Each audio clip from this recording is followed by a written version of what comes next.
నిజామాబాద్ జిల్లా ఆర్మూర్లో బీఆర్ఎస్ కు షాక్ తగిలింది. ఆర్మూర్ మున్సిపాలిటీలోని 17 మంది బీఆర్ఎస్ కౌన్సిలర్లు కాంగ్రెస్ తీర్థం పుచ్చుకున్నారు.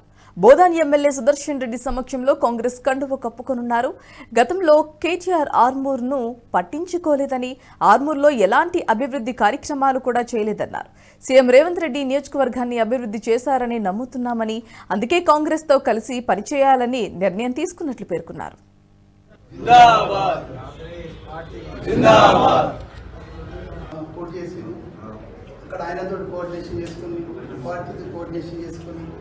డెవలప్మెంట్ లేక కనీసం ముఖ్యమంత్రి గారికి కేసీఆర్కి వారి కాన్స్టిట్యున్సీలలో మహాల్స్ కట్టడానికి డబ్బులు ఉంటాయి, కానీ మన ఆర్మూర్ అంటే మనం చాలా గొప్ప చెప్పుకుంటాం. అటువంటి మున్సిపాలిటీ చేసిన తర్వాత కేవలం ఇన్ని సంవత్సరాలు గ్రామ పంచాయతీలనే మున్సిపల్ బిల్డింగ్ లేక పంచాయతీలో నడుతా ఉన్నాం. ఈ దరిద్రులు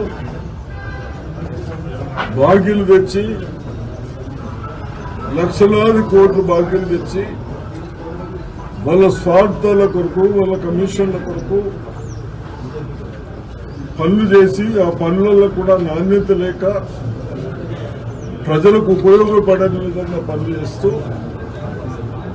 మరి ఆ ఆవేదనతో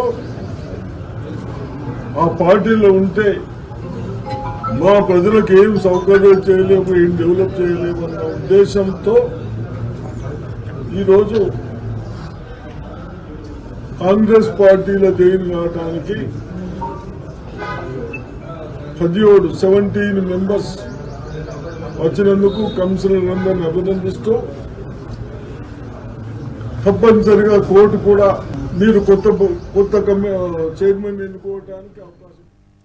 ఈ వీడియో మీకు నచ్చినట్టయితే లైక్ చేయండి, 10 మందికి షేర్ చేయండి. అలాగే కామెంట్ల రూపంలో మీ అభిప్రాయాలను మాతో పంచుకోండి. Nationalist hub group of channels ను సబ్స్క్రైబ్ చేసుకుని తెలుగునాట జాతీయవాద జర్నలిజాన్ని ప్రోత్సహించండి. ఈ వీడియో కింద ఉన్న బెల్ ఐకాన్ పై క్లిక్ చేయడం మర్చిపోవద్దు.